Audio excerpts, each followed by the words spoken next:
আসসালামু আলাইকুম।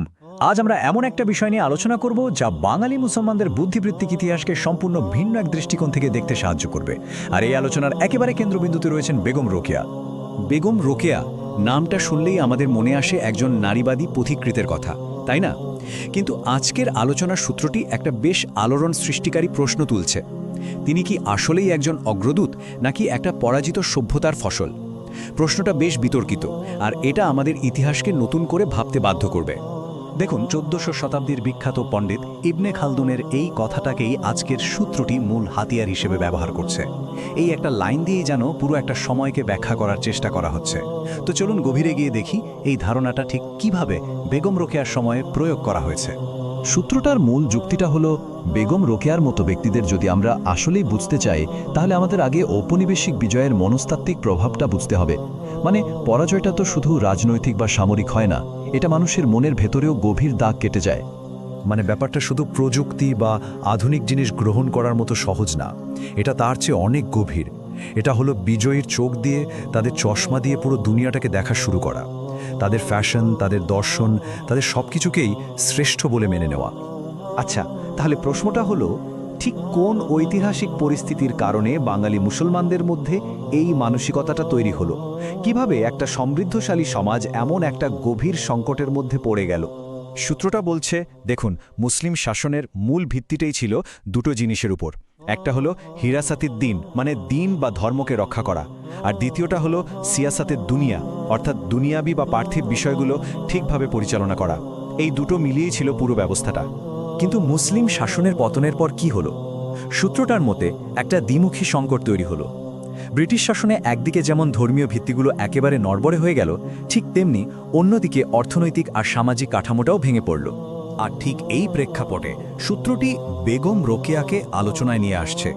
তাকে এই পরাজিত মানসিকতার একটা প্রধান কেস স্টাডি বা উদাহরণ হিসেবে দেখানো হচ্ছে। কিন্তু কেন? ঠিক কী কারণে তাকে এভাবে দেখা হচ্ছে? সূত্রটা বিশেষভাবে জোর দিচ্ছে তার বেড়ে ওঠার পরিবেশের ওপর। তার পরিবার, তার পড়াশোনা, তার বিয়ে, সবকিছুই তাকে ব্রিটিশ বা পশ্চিমা সংস্কৃতির খুব কাছাকাছি নিয়ে এসেছিল। তার পুরো সামাজিক আর বুদ্ধিভিত্তিক জগৎ তাই ঔপনিবেশিকদের সংস্কৃতি দিয়ে ঘেরা ছিল। যেমন ধরুন তার লেখার এই অংশটা। সূত্রটা এই ধরনের কথাগুলোকে প্রমাণ হিসেবে দেখাচ্ছে। মানে অলংকারের মতো ঐতিহ্যবাহী একটা বিষয়কে তিনি দেখছেন দাসত্বের চিহ্ন হিসেবে। এই যে দৃষ্টিভঙ্গি, সূত্রটার মতে এটা একটা পশ্চিমা প্রভাবিত দৃষ্টিকোণ। তাহলে এখানে মূল প্রশ্নটা উঠছে তার উদ্দেশ্য নিয়ে। তিনি যে তার স্কুলের জন্য পর্দা প্রথা চালু করেছিলেন, সেটা কি গভীর ধর্মীয় বিশ্বাস থেকে এসেছিল, নাকি ওটা ছিল একটা কৌশল, একটা ট্যাকটিক্স, যাতে রক্ষণশীল সমাজকে তাদের মেয়েদের স্কুলে পাঠাতে রাজি করানো যায়? আর সূত্রটা বলছে, বেগম রোকেয়া কিন্তু একা ছিলেন না। তিনি ছিলেন একটা অনেক বড় বুদ্ধিবৃত্তিক আন্দোলনের অংশ, যা তখন পুরো উপমহাদেশেই ছড়িয়ে পড়ছিল। এই স্লাইডটা খুব পরিষ্কারভাবে সেই প্যাটার্নটা তুলে ধরছে, যাকে সূত্রটা বলছে ইসলামকে সংস্কার করা। কিন্তু কার জন্যে? শাসক ব্রিটিশ আর তৎকালীন হিন্দু সংখ্যাগরিষ্ঠ সমাজের সাথে খাপ খাইয়ে নেওয়ার জন্যে। আর এখান থেকেই সূত্রটার একটা খুব মজার পয়েন্ট উঠে আসছে। এই যে আধুনিকতাবাদী ব্যক্তিত্বরা, তাদের জীবনে একটা অদ্ভুত বৈপরীত্য বা দ্বন্দ্ব দেখা যায়। তাদের কথা আর কাজের মধ্যে প্রায় মিল পাওয়া যেত না।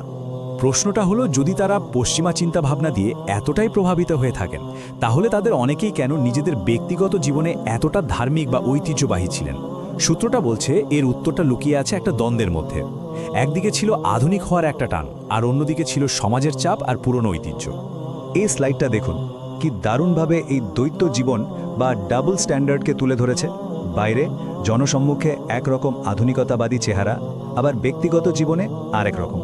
একদিকে মুক্ত চিন্তার কথা বলছেন, অন্যদিকে সমাজের চাপে বা ব্যক্তিগত অভ্যাসে ঐতিহ্য ধরে রাখছেন। শেষ পর্যন্ত সূত্রটা এই সিদ্ধান্তে আসছে যে এই পুরো বুদ্ধিবৃত্তিক আন্দোলনটা আসলে ইসলামের কোনো খাঁটি সংস্কার ছিল না, বরং এটা ছিল পরাজিতের কণ্ঠস্বর। তাদের প্রচেষ্টাগুলো মুসলমানদের নিজস্ব পরিচয় শক্তিশালী করার বদলে তাদেরকে বিজয়দের পরিচয় গ্রহণ করতেই উৎসাহিত করেছিল। সবশেষে এই সূত্রটা আমাদের একটা মৌলিক প্রশ্নের সামনে দাঁড় করিয়ে দেয়। সাম্রাজ্য হয়তো শেষ হয়ে যায়, কিন্তু বিজয়ীর রেখে যাওয়া প্রভাব, সেটা কতদিন, কত গভীরভাবে বিজিত একটা জাতির পরিচয়কে নিয়ন্ত্রণ করে? আর সেই প্রভাব কি আজও আমাদের মধ্যে কোনো না কোনোভাবে রয়ে গেছে?